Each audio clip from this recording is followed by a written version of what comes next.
Admiral Min Jun Park stood on the bridge of the UHNS Steadfast and watched the celebration unfold across his screens.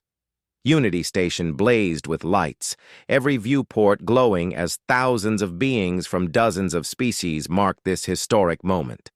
The Treaty of Eternal Stars had finally ended 2 centuries of bloodshed between the Zathrak Empire and the Varix Collective, and humanity had made it happen. "Beautiful sight, isn't it?" Captain Su-Yan Lee stepped beside him, her reflection appearing in the glass. 200 years of war, ended by human diplomacy. Min Jun nodded but said nothing. Something felt wrong.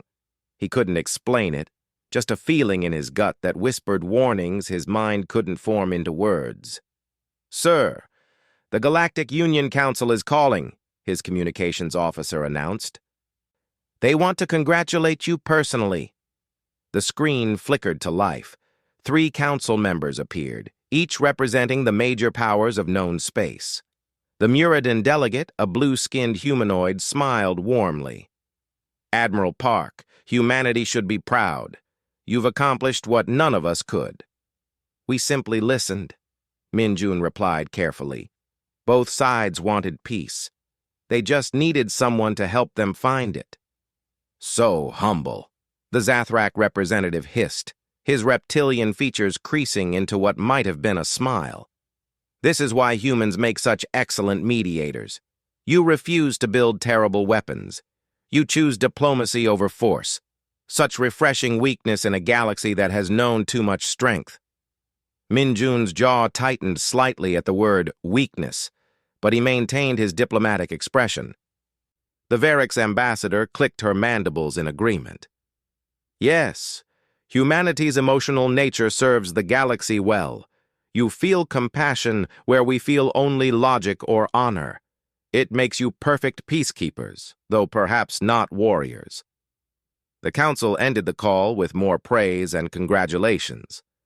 When the screen went dark, Su-Yan turned to Min Jun. "Did that feel strange to you?" "Everything feels strange to me right now," he admitted. "Where's Commander Kim?" "Intelligence office, sir. He's been there all night." Min Jun found Tae-Yang Kim surrounded by holographic displays, his eyes bloodshot from lack of sleep. Data streams flowed across multiple screens, each showing fleet movements and communication intercepts. "Show me," Min Jun said without preamble. Tae-Yang pulled up a star map. Red markers appeared across it, clustered in 2 distinct patterns. Zathrak fleet movements over the past 3 weeks. They're pulling ships back from their forward positions, consolidating into heavy battle groups. "They just signed a peace treaty," Min Jun said. "Consolidation makes sense." "Now look at this." Green markers appeared, mirroring the red ones. "Varix movements, same pattern, same timing." Min Jun studied the display. The 2 former enemies were moving their fleets into positions that, if overlaid, would create a perfect encirclement of human space and Unity Station. "It could be coincidence," Su-Yan said, though her voice carried doubt. "There's more." Tae-Yang brought up communication intercepts. "We've detected encrypted transmissions between Zathrak and Varix territories. The encryption is new, sophisticated. We can't break it yet." "Former enemies talking secretly right after a peace treaty?" Min Jun felt his stomach tighten. "That's not how peace works." "I brought this to the Galactic Union Council," Tae-Yang said bitterly. "They said I was being paranoid, said humans see threats everywhere because of our primitive history of wars on Earth. They actually used the word primitive." Min Jun walked to the window overlooking Unity Station. 40,000 people lived and worked there. Humans, yes, but also representatives from every species in the known galaxy. It was meant to be a symbol of unity and cooperation. "What does Dr. Chen think?" he asked. "Our xenobiologist?" Tae-Yang looked confused. Why would he matter? "Because Ji Wu has spent 20 years studying how different species think. Pull him in. I want his opinion on this data." An hour later, Dr. Jiwoo Chen stood before the same displays, his analytical mind processing patterns the others had missed. "The timing is too perfect," he said finally. "Species don't synchronize fleet movements by accident, especially former enemies. And this encryption method, it's not Zathrak or Varric standard. It's new, developed specifically for these communications." "Could they be planning something together?" Suyan asked. "The treaty was humanity's greatest diplomatic achievement," Jiwoo said slowly. "What if that's exactly why they agreed to it?" The words hung in the air like a physical weight. "That's insane," Taeyang breathed. "You're suggesting the war, the peace, all of it was theater?" "I'm suggesting we consider possibilities that seem unlikely," Jiwoo corrected. "Humanity has been in space for 47 years. In that time, we've spread across 20 systems, developed new technologies, and become the fastest-growing species in the galaxy. Other species took centuries to do what we did in decades." Minjun turned from the window. "You think they're afraid of us?" "I think they might be terrified of us," Jiwoo said. "And fear makes intelligent beings do irrational things." "The Council ordered us to stand down our defensive posture," Suyan reminded them, "as a gesture of goodwill for the treaty celebration." Minjun made his decision. "Cancel that order. Quietly. Move our fleet into defensive formation around Unity Station. Tell the crews it's a readiness drill. I don't want to cause panic, but I won't leave us exposed." "Sir, if the Council finds out," Taeyang began. "I'll take responsibility," Minjun cut him off. "Better to apologize later than bury our people now." They worked through the night, repositioning ships, running system checks, preparing for a threat that seemed impossible. The celebration on Unity Station continued, thousands of beings toasting peace and friendship while human warships silently moved into protective positions. Minjun didn't sleep. He couldn't shake the feeling that something terrible was coming, couldn't ignore the patterns in the data or the subtle wrongness in how the alien species praised humanity's weakness while massing their fleets. At Oro 400 station time, proximity alarms began screaming. Taeyang's voice cut through the bridge, sharp with panic. "Admiral, we have multiple FTL signatures, Zathrak and Varric ships, hundreds of them, dropping out of hyperspace directly around Unity Station." Minjun's blood turned to ice as his screens filled with red hostile markers. The alien fleets appeared in perfect coordination, surrounding the station in a formation that could only mean one thing. This was always the plan. "All ships, battle stations," Minjun's voice carried across the fleet channels. "This is not a drill. Prepare for combat. Get me a firing solution on—" The first enemy salvo tore into Unity Station's shields. Minjun watched in horror as the symbol of galactic unity became a target, as peace revealed itself to be the cruelest lie ever told. And in that moment, as fire blossomed across the void, humanity learned that mercy only matters when both sides honor it. Unity Station died in fire and silence. Minjun watched helplessly as sections of the massive structure tore away under enemy bombardment, venting atmosphere and lives into the cold void. 40,000 souls, human and alien alike, incinerated or frozen or simply erased in the first 5 minutes of what should have been impossible. "All ships, emergency scatter pattern." Minjun's voice remained steady despite the horror unfolding before him. "Execute Protocol Exodus. Authorization Park Alpha 7. The human fleet broke formation, each ship following pre-planned escape vectors. They drilled this scenario 1,000 times. Minjun had been called paranoid for insisting on it. Now that paranoia was saving lives. "Admiral, the Phoenix is cut off!" Suyan's hands flew across her tactical display. 3 Zathrak heavy cruisers blocking her escape vector. "Tell Captain Rodriguez to ram through," Minjun ordered, the words bitter on his tongue. "Maximum shields forward. It's his only chance." On screen, the human frigate Phoenix angled toward the enemy blockade and accelerated to ramming speed. The Zathrak ships, confident in their superior mass, held position. It was a mistake. Phoenix tore through the lead cruiser's shields and hull, trading its own destruction for a gap the other human ships could exploit. 60% of the fleet clear and jumping to hyperspace, Tae-Yang reported, his voice hollow. 40% lost. 40%. 16 ships. 3,000 human lives gone in minutes. "Get us out of here," Min-Jun said quietly. "Rally Point Mars." The Steadfast jumped to hyperspace, leaving Unity Station burning behind them. In the fleet ready room, Min-Jun pulled up the tactical feed. His command staff gathered around him, faces grim. "Communications from Earth just came through," Tae-Yang said, and his voice broke. "They hit us everywhere. Every colony, every orbital station, simultaneous attacks across all 20 systems." Suyan made a sound like a wounded animal. Her hands gripped the table edge, knuckles white. "My family, my parents, my sister, they were on Earth Station 7. Tell me Earth Station 7 survived." Tae-Yang couldn't meet her eyes. "Earth Station 7 was the first target. I'm sorry." The silence that followed felt infinite. Dr. Jiwoo Chen spoke into it, his scientist's mind still processing data even as his heart shattered. "This was planned for years, maybe decades. The coordination required, the intelligence gathering. This wasn't opportunistic. This was calculated genocide." "How many?" Min-Jun asked. "How many of us are left?"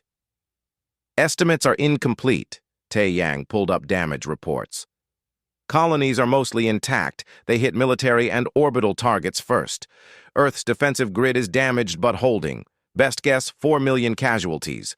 90% of our fleet destroyed or scattered. 4 million people, dead in a single morning, because humanity had believed in peace." "Bring up the intercepted communications," Min-Jun ordered. "Everything we grabbed before the attack." The holographic display filled with decoded messages. As the translation algorithms worked, the truth emerged like poison from a wound. Tae-Yang's face went pale as he read, then turned red with rage. "The war was fake," he said, each word forced through clenched teeth. 200 years, millions of Zathrak and Variks dead, and it was all theater. They were allies the entire time. The peace treaty was just the final act. Jiwoo brought up more files. "Look at this. A message from the Zathrak Emperor to the Variks Queen Prime, dated 3 months ago. Humanity's technology curve projects them as dominant power within 50 years. Their adaptation rate exceeds all models. Recommend immediate action while they still value mercy over survival." "They were afraid of us," Suyan said, and her voice carried something darker than grief now, something sharp and hungry for retribution. "So they killed us while we were still kind." More messages appeared. Species humanity had considered friends, allies, revealing their complicity or at minimum their silent knowledge of what was coming. The Muradins had known. The Kelthans had known. Even the peaceful Sorathi had received advance warning and said nothing. "The Galactic Union Council knew," Min-Jun said, understanding dawning like a cold sun. "When Tae-Yang brought them our concerns, they dismissed him because they already knew what was coming. They just wanted to keep us complacent until the trap closed." "Sir, incoming transmission from Earth," the communications officer announced. "Priority Alpha. It's the Secretary General." The display showed Secretary General Amanda Foster in the war room beneath Geneva. Behind her, Min-Jun could see military and civilian leaders from every nation on Earth. They looked older than they had yesterday, aged by loss and betrayal. "Admiral Park," Foster said, her voice carrying the weight of command. "The Joint Chiefs have voted unanimously. I'm authorizing Protocol Reckoning. All classification restrictions are lifted. All weapons development programs are now active. All treaties limiting our military capabilities are void." Min-Jun felt his pulse quicken. Protocol Reckoning was theoretical, a nightmare contingency nobody truly believed would ever be needed. "Madam Secretary, Protocol reckoning means total war. No limitations, no restrictions, no mercy. They made that choice when they targeted civilians, Foster replied. Admiral Park, you are hereby promoted to Supreme Commander of all human military forces. Your orders are simple. Show them what happens when humanity stops being kind. The transmission ended. Min Jun looked at his command staff, saw the same cold determination reflected in each face. Su Yan especially had changed. The warmth in her eyes, the compassion that made her such an excellent officer, had burned away. What remained was focused and sharp as a blade. Jiwoo, you said you had research on xenobiology? Min Jun asked. 20 years of it, the scientist confirmed. Physiological weaknesses, psychological profiles, cultural pressure points. I studied them to understand them better, to help us coexist. Now you're going to help us dismantle them, Min Jun said. I need weapons, tactics, strategies that exploit every vulnerability you've identified. Can you do that? Ji-woo hesitated only a moment. Yes, sir. Tae-yang, I need intelligence on every species that participated in this betrayal. Fleet positions, supply lines, command structures. Find me targets. Already working on it, Tae-yang replied. Su-yan, Min Jun turned to his tactical officer. Pull up the classified weapons programs. Show me what we've been hiding from the galaxy. The holographic display changed, revealing designs that would have horrified the Galactic Union, stealth technology that bent light and sensor waves, quantum displacement drives that made ships effectively teleport, weapons designed not just to destroy, but to specifically target the biological weaknesses of different species. We developed these in secret, Su-yan explained. After the border colonies incident, some of us decided that trusting alien honor was foolish. We were called warmongers, paranoid. Now we're the only reason humanity might survive. Min Jun studied the weapons, each one a masterpiece of destructive potential. Humanity had preached peace while preparing for war. Perhaps they'd learned more from the galaxy than anyone realized. They called our mercy weakness, he said quietly. They called our emotions liability. They thought we would be easy prey because we cared about life. He looked up at his officers. They're about to learn the difference between choosing mercy and being capable of it. Orders, sir? Tae-yang asked. Min Jun pulled up a star map. The Zathrak Empire glowed red across a dozen systems.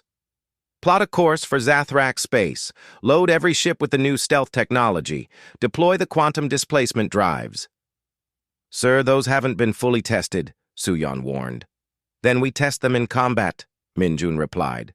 Prepare the fleet. We gave them centuries to learn we come in peace. Now they get days to learn we can bring war. He thought of Unity Station, of Earth Station 7, of 4 million dead who had believed the galaxy could be better, who had trusted that mercy would be respected, that kindness would be returned. They were wrong, and humanity would make sure the galaxy never forgot the cost of that mistake. The Zathrak homeworld never saw them coming. Min Jun watched from the steadfast as his fleet materialized from seemingly empty space, quantum displacement drives allowing them to appear within weapon range without the usual hyperspace signatures. The orbital defense platforms, massive structures designed to protect Zathrak Prime from invasion, registered the human ships only after they'd already opened fire. All batteries, free fire, Min Jun ordered. Target military installations only. No civilian structures. Sir, thermal signatures show military barracks adjacent to civilian centers, Su-yan reported. Separation is less than 50 meters in some locations. Then we shoot with precision, Min Jun replied coldly. Show them we can distinguish between soldiers and citizens. Show them we're better than they are. The human fleet unleashed weapons the Zathrak had never seen before. Graviton lances that tore through shields like they weren't there. Molecular disruptors designed specifically to destabilize Zathrak's cellular structure. turning their own biology against them. Dr. Jiwoo Chen's research had been thorough. Every weakness in Zathrak physiology became a weapon in human hands. The orbital platforms fired back, but human stealth technology made targeting nearly impossible. Ships flickered in and out of sensor range, their signatures ghost-like and impossible to track. The Zathrak fleet, summoned from across the system, arrived to find their defenses in ruins, and the human ships already gone. "Time to target destruction?" Min Jun asked. 4 hours, 17 minutes, Tae-Yang confirmed. 0 human casualties, estimated Zathrak military losses, 43,000, civilian casualties, none confirmed. 4 hours to destroy what had taken them decades to build. The message was clear. Humanity could be precise, humanity could be devastating, and humanity was done asking permission. "Broadcast this on all Zathrak channels," Min Jun said, pulling up a recording. "I want every Zathrak in this system to hear it." The recording played across Zathrak Prime and every ship in orbit. It was the Zathrak Emperor's own words, captured from intercepted communications. His voice hissed with contempt as he described humanity as weak, emotional, and easily destroyed. Described the false peace treaty as the perfect trap, laughed about human naivety. "Let them hear their leader's betrayal in his own voice," Min Jun said. "Let them understand who brought this war to their doorstep." The fleet jumped away before the Zathrak could mount an effective response, leaving burning military installations and a shocked population in their wake. Over the next 3 weeks, humanity became a nightmare that stalked the stars. Ships appeared from nowhere, struck with surgical precision, and vanished before defenders could respond. The Varix Collective fared no better than the Zathrak. Their hive-mind communication network, once their greatest strength, became their greatest vulnerability. "We're inside their quantum network," Tae-Yang announced during a briefing. "Every hive cluster shares information instantly across light years, which means we can inject information just as fast." "What kind of information?" Min Jun asked. "Lies, contradictions, false orders from Queen Prime herself." Tae-Yang smiled without humor. "We're making them paranoid, confused. Half their fleet doesn't know if orders are real or human fabrications. They're paralyzed." Dr. Jiwoo Chen entered the briefing room, and Min Jun barely recognized him. The warm, curious scientist who had spent 2 decades studying alien life to better understand it had become something else. His eyes held a calculating coldness that disturbed even Min Jun. "I've finished the atmospheric agent," Jiwoo announced, pulling up chemical formulas. "It's airborne, non-lethal, but will render Varix drones unconscious for 72 hours. Their biology requires a specific oxygen-nitrogen balance. This tips that balance just enough to shut down their nervous systems without causing permanent damage." "Non-lethal?" Suyan questioned. "We're at war, Doctor. Why hold back?" "Because we're not them," Min Jun answered before Jiwoo could. "We strike hard, but we don't commit genocide. That's the line we don't cross." "They crossed it," Suyan said bitterly. Her grief over her family's death had hardened into something metallic and unbreakable. She volunteered for every dangerous mission, led every assault with cold efficiency. Min Jun worried she was looking for death in combat, seeking reunion with those she'd lost. "If we cross it too, then they've won," Min Jun said firmly. "They wanted to destroy humanity, not just our bodies, but our souls. I won't give them that victory." Across the galaxy, the species that had conspired against humanity began to fracture.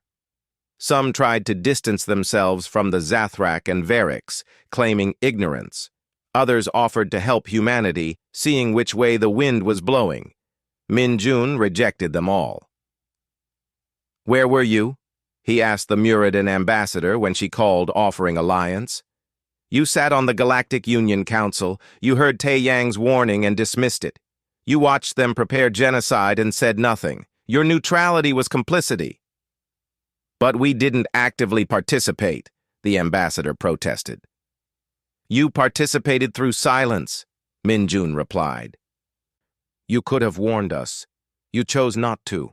That's a choice you'll live with, but not one we'll reward with forgiveness.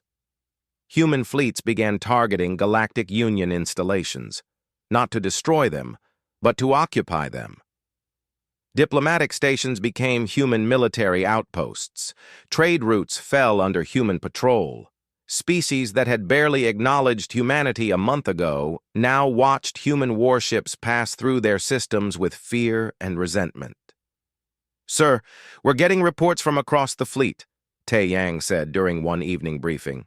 Some captains are questioning our tactics. They say we're becoming conquerors, not defenders.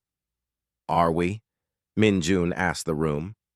Su-yeon, you've led more strikes than anyone. What do you see? She was quiet for a long moment. I see targets. I see enemies. I see justice for 4 million dead. She paused.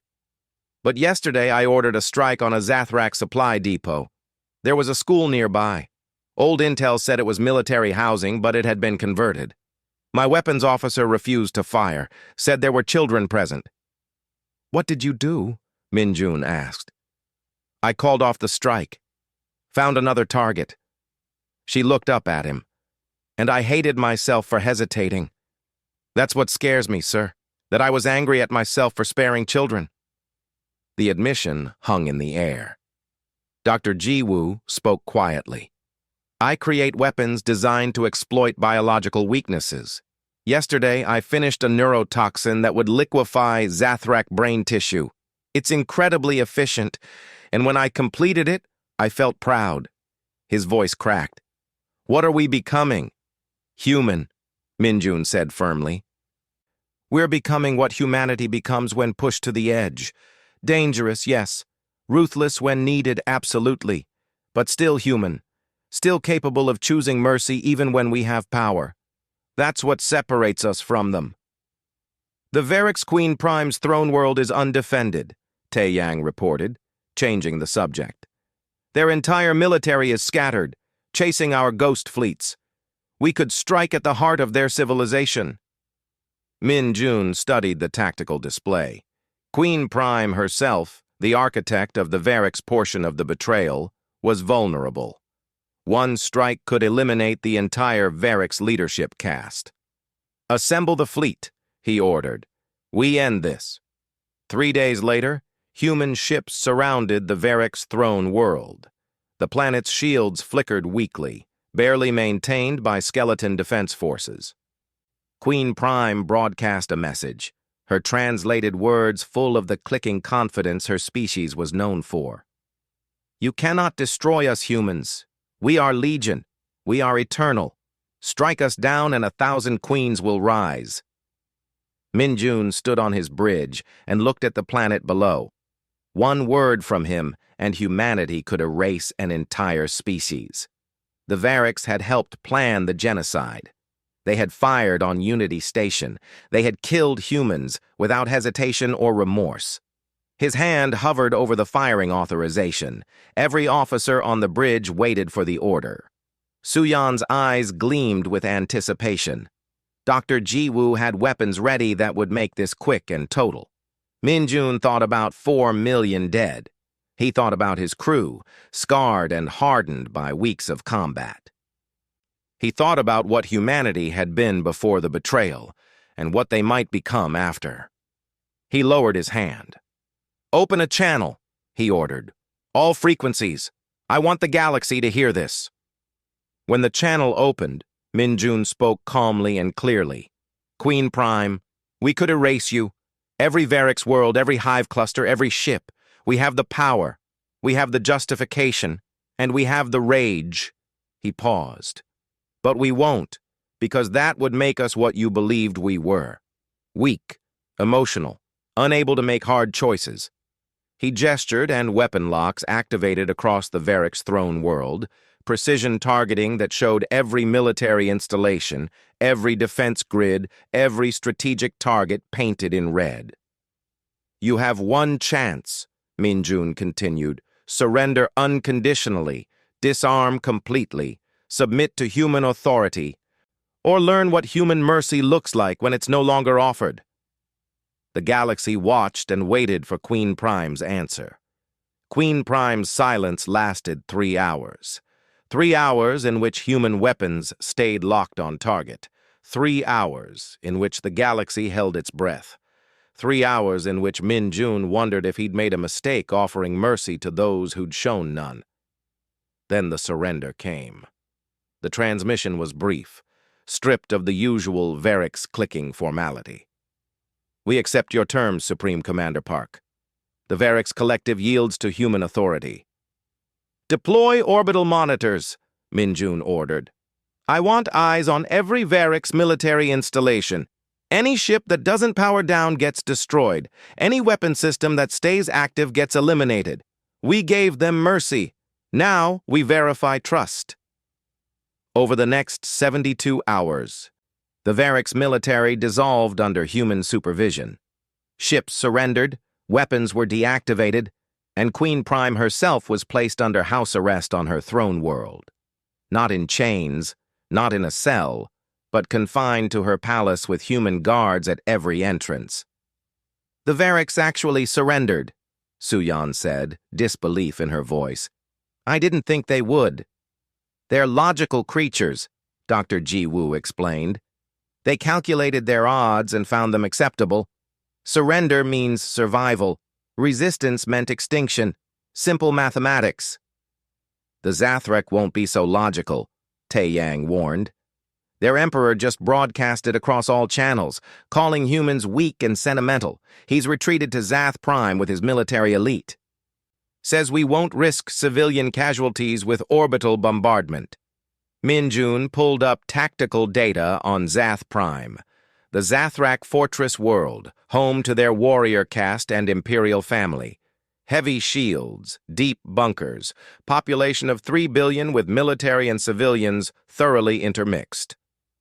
He's right, Suyan said. We can't bombard the planet without massive civilian deaths, and ground assault against Zathrak warriors on their home terrain would cost us hundreds of thousands of troops. So we do the impossible, Minjun replied. Tae-Yang, pull up our marine divisions. How many do we have ready for deployment? 50,000 combat-ready Marines, another 20,000 in support roles, Tae-Yang reported. Sir, that's not nearly enough to invade a planet. It is if they're human Marines, Minjun said. The Zathrak have never fought a ground war against us.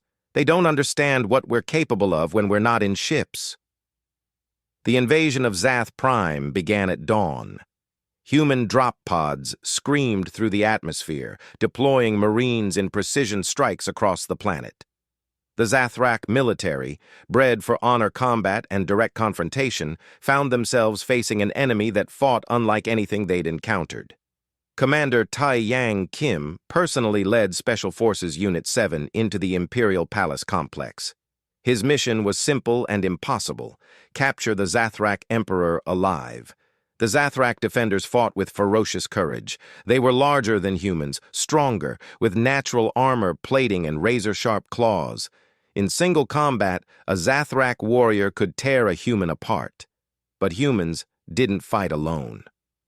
They fought in coordinated teams, using tactics the honor-bound Zathrak couldn't predict.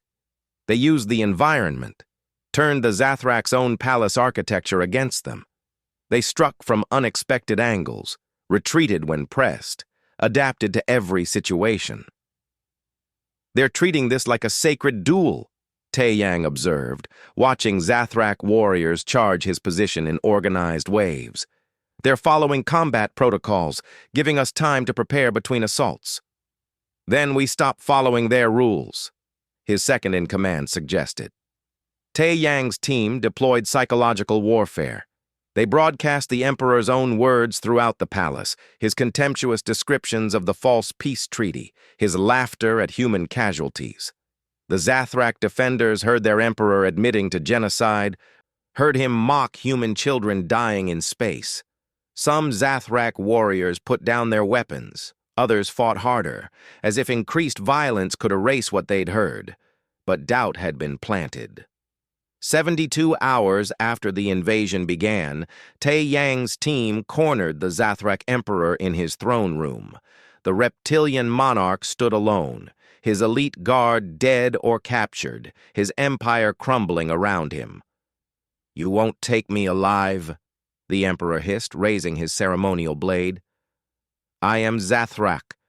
I do not surrender." "Your warriors did," Tai Yang replied calmly. 40% of your military surrendered once they heard the truth. Once they understood you used them to commit genocide against a species that only wanted peace. "They are weak," the Emperor spat. "They're smart," Tai Yang corrected.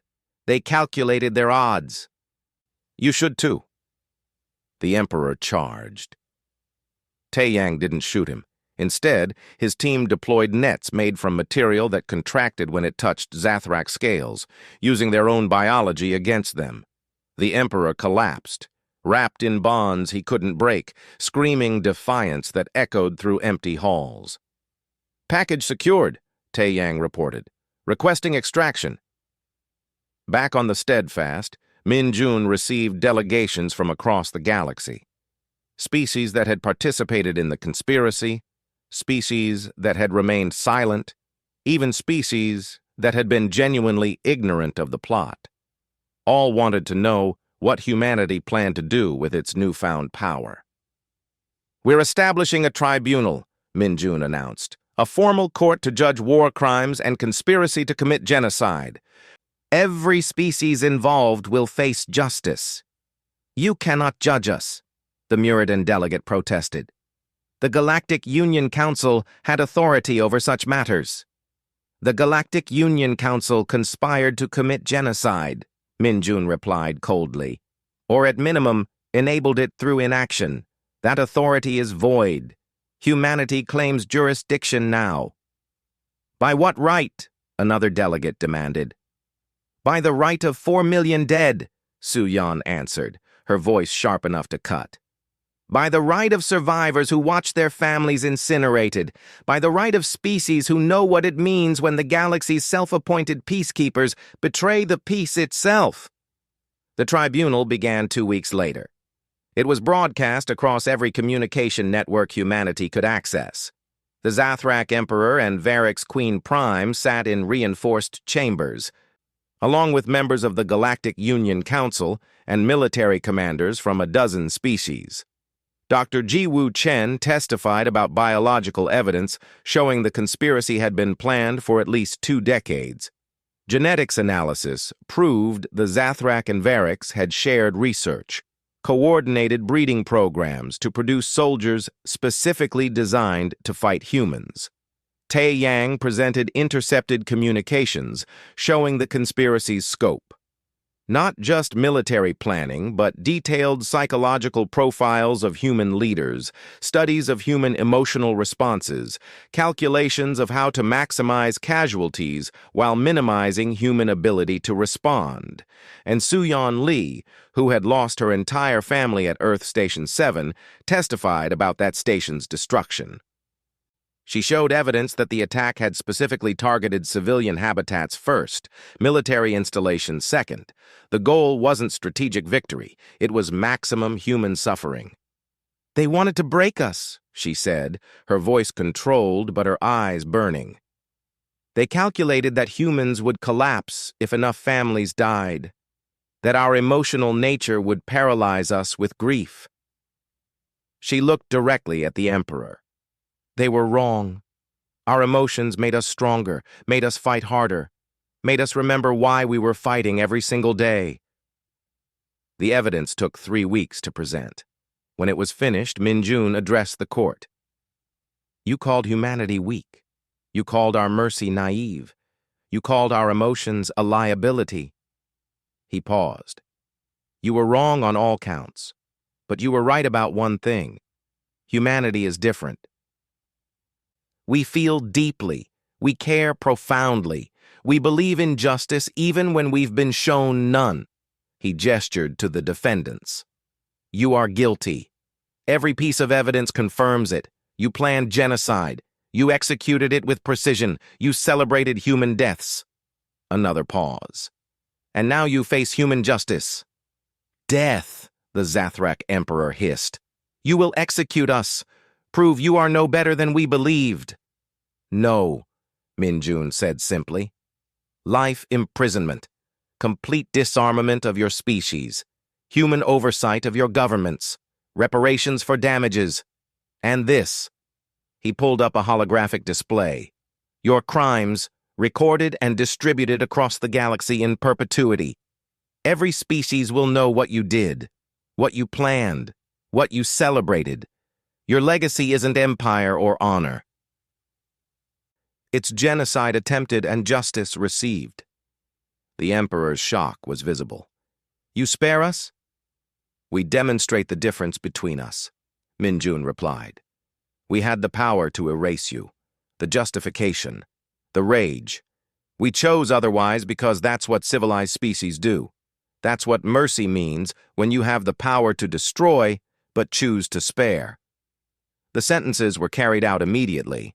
Zathrak and Varric's military forces dissolved under human supervision. The Galactic Union was formally disbanded.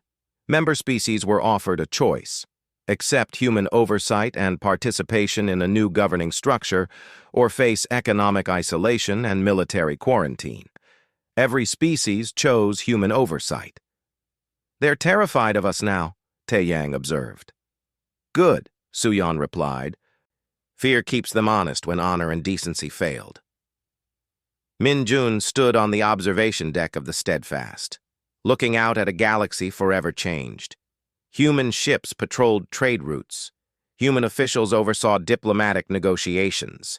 Human values, forced through violence to be respected, now shaped galactic civilization. Is this what we wanted? Dr. Jiwoo asked, joining him at the window. No, Minjun admitted. We wanted to be partners, to share the galaxy with others as equals. They made that impossible when they chose genocide over coexistence. So we became rulers instead, Jiwoo finished. We became protectors, Minjun corrected. There's a difference. Rulers take power for themselves. Protectors take responsibility for others, whether those others deserve it or not. Below them, former enemy ships limped into human-controlled space stations for repairs. Former conspirators stood trial under human law. And humanity, bloodied but unbroken, began the long work of building something new from the ashes of betrayal. They'd been forced to become warriors. Now they had to prove they could still be peacemakers. The galaxy had betrayed humanity's mercy. Now it would learn to accept humanity's justice. 6 months after the betrayal, Minjun Park stood before a memorial that hadn't existed when the war began. The Wall of Stars, they called it. 4 million names etched in black stone, each representing a human life lost in the attacks.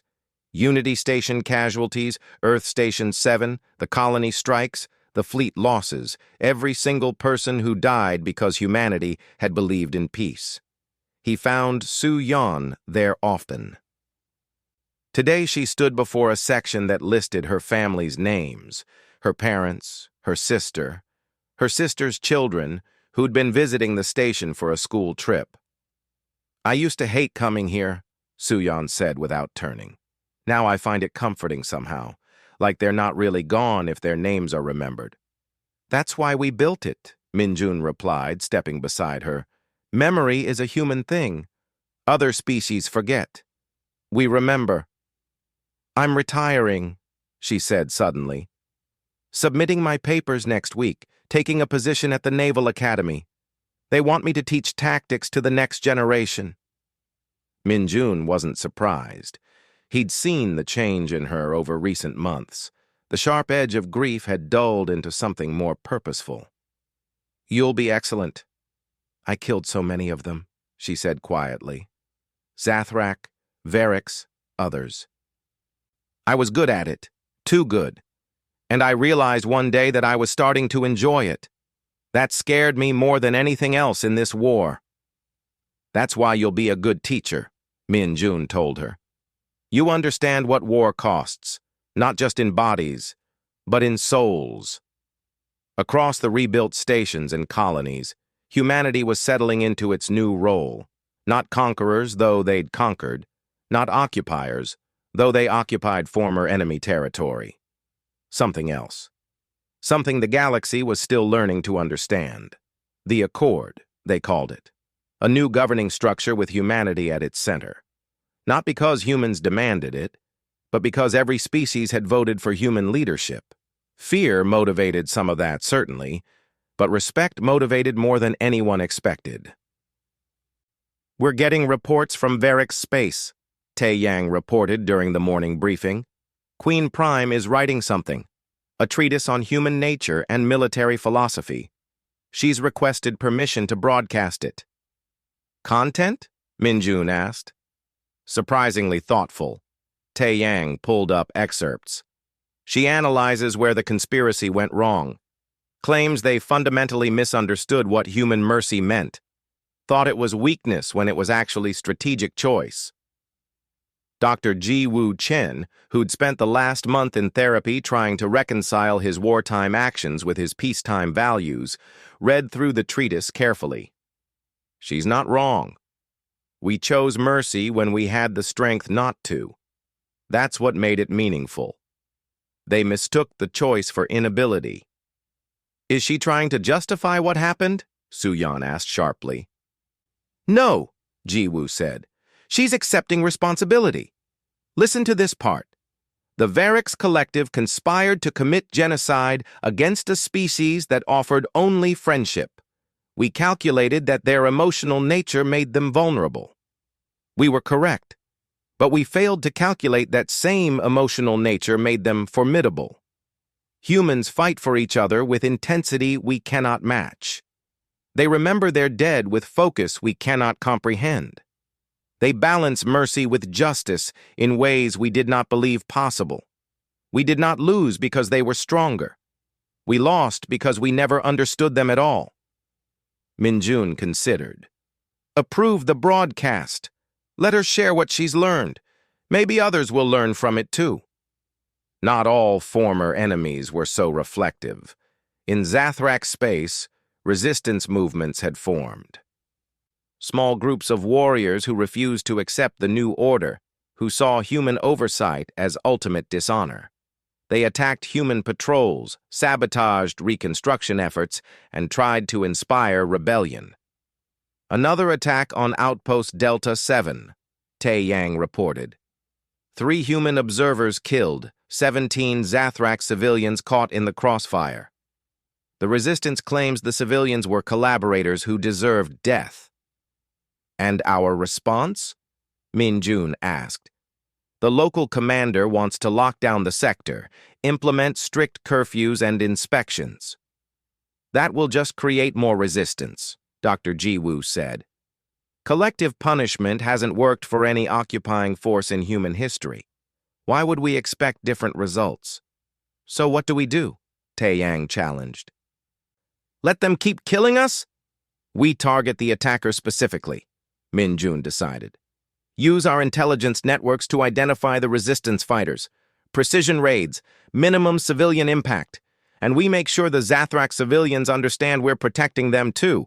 The resistance is killing them as much as us." It was the harder path. Easier to crush resistance with overwhelming force, to make examples that terrified everyone into compliance. But that would prove the Emperor right.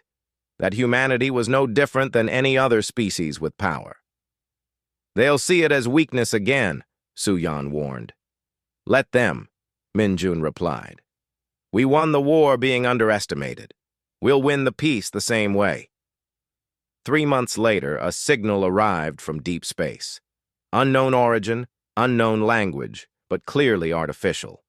A ship, massive beyond anything the galaxy had encountered, broadcasting as it approached known space.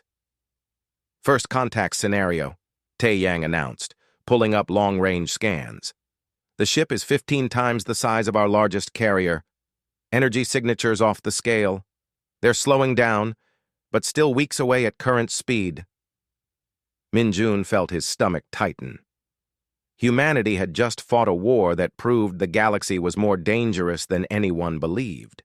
Now something new was coming, something potentially far more powerful than anything they'd faced. "Assemble the fleet," he ordered, "but keep them at defensive positions. No aggressive postures until we know their intentions." "Sir, the former Galactic Union species are looking to us for leadership," Tae-yang said. "They're asking what humanity will do." "We'll do what we always do," Min-jun replied. "We'll try peace first, but we'll be ready for war if peace fails." The response was drafted carefully, translated into mathematical concepts that should be universal. Greetings, welcome, offers of peaceful contact. It was broadcast toward the approaching vessel on every frequency humanity could generate. The alien ship's response came 3 days later, also mathematical, also peaceful. They called themselves the Kresh. They were explorers, not conquerors. They detected the recent war's energy signatures and come to investigate. "They're asking for diplomatic contact," the translation specialist reported. "They want to meet the civilization that generated such intense military activity." Min-jun looked around his bridge. Tae-yang, who'd lost friends at Unity Station. Dr. Ji-woo, who'd created weapons he'd never wanted to make. Su-yeon, who'd been preparing to retire but postponed it when the new threat appeared. All of them scarred by betrayal, hardened by war, but still fundamentally human. "Accept their offer," Min-jun decided. "But the meeting happens at neutral coordinates. Their ship stays at a distance. We verify everything before anyone gets close enough to hurt us." "Paranoid," Tae-yang observed. "Experienced," Min-jun corrected. The first contact with the Kresh happened 3 weeks later. The alien delegates were nothing like the species humanity knew. They were energy beings, barely physical, communicating through controlled electromagnetic pulses. They'd watched the war from a distance, studied it, and drawn conclusions. "You fought with restraint," the Kresh ambassador communicated. "You had the power to commit genocide. You chose otherwise. This is unusual in our experience." "You've seen other wars?" Min-jun asked. "Many. Most end in extinction. The winner eliminates the loser completely, but you imprisoned them. Why?" "Because we're human," Min-jun replied simply. "We believe in justice, not vengeance. We believe in redemption, not extinction. Even when we were betrayed, even when mercy was answered with genocide, we refused to become what they claimed we were." The Kresh were silent for a long moment. Then, "We came to investigate a dangerous new species. Instead, we found something rare. A civilization that chooses to be better than it needs to be." News of the Kresh contact spread across human-controlled space. Species that had feared humanity, that had seen humans only as conquerors forced by circumstance, began to understand something deeper. Humanity had been tested in the worst possible way. Betrayed, attacked, given every reason to embrace unlimited violence. And they'd chosen limits anyway. Min-jun returned to the Wall of Stars one final time before accepting his new position. Not military commander anymore, but First Chancellor of the Accord. A civilian position, governing not through force, but through law and consensus. He stood before the names and spoke to them as if they could hear. "We won, not just the war, but the peace that follows. We proved that mercy isn't weakness, that emotion is strength, that being human means staying human, even when the galaxy pushes us to become something else." The wind carried his words away. 4 million names watched in silence. Behind him, construction continued on the new Unity Station, not a replacement for what was lost, but a memorial to it. Different in design, built with defensive capabilities the original had lacked, but still dedicated to the idea that different species could coexist.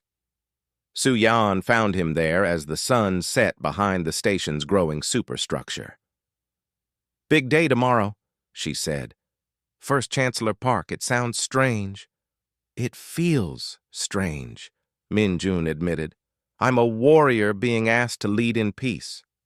You're a human being asked to lead humans, she corrected. That's all you've ever been. The war didn't change that. If anything, it proved it. They betrayed us because they were afraid of what we might become, Min Jun said quietly. They thought we'd grow too strong, too dangerous. So they tried to kill us while we were still kind. And instead they made us into exactly what they feared, Su-Yan finished. Strong enough to rule the galaxy. Dangerous enough that everyone respects our power. But still kind, Min Jun added. That's what they never understood. Strength doesn't erase kindness. Power doesn't eliminate mercy. Being dangerous doesn't mean being cruel. He turned from the memorial to face the new station. They forced us to become warriors. Now we prove we can be peacemakers too. Not because war is over, but because we choose peace even when war is possible. Think the galaxy will accept it? Su-Yan asked. They don't have to accept it, Min Jun replied. They just have to accept us. Human leadership, human values, human justice. We didn't ask for this responsibility. They gave it to us when they betrayed our trust. The stars above them burned with the light of 1,000 civilizations, each one now looking to humanity for guidance. Not because humans were perfect, but because they'd been tested in fire and emerged still believing in something better. Tomorrow, Min Jun would take off his military uniform and put on civilian robes, would transition from Supreme Commander to First Chancellor, would begin the work of building something new from the ashes of what was destroyed. But tonight, he was just a human standing before a memorial, remembering 4 million reasons why mercy matters, and 4 million reasons why strength matters more. They'd called humanity weak. They'd learned the difference between choosing mercy and being capable of it. They'd betrayed humanity to prevent humans from becoming leaders. Instead, they'd created exactly what they feared. And now, the galaxy would learn what human leadership really meant. Not conquest for its own sake, but protection because it was needed. Not cruelty because it was possible, but justice because it was right. Not revenge for what was done, but responsibility for what comes next. The stars witnessed humanity's transformation, from victims to warriors to leaders. And through it all, stubbornly, impossibly, still human. Still merciful when mercy was deserved. Still fierce when protection was needed. Still believing the galaxy could be better, even after learning how dark it truly was. That was humanity's gift to the stars. Not superior technology or overwhelming force, but the refusal to let betrayal kill hope. The choice to remain decent even when decency seemed foolish. They'd shown no pity to those who betrayed them, but they'd shown justice instead, which was harder and meant more, and in the end, that made all the difference.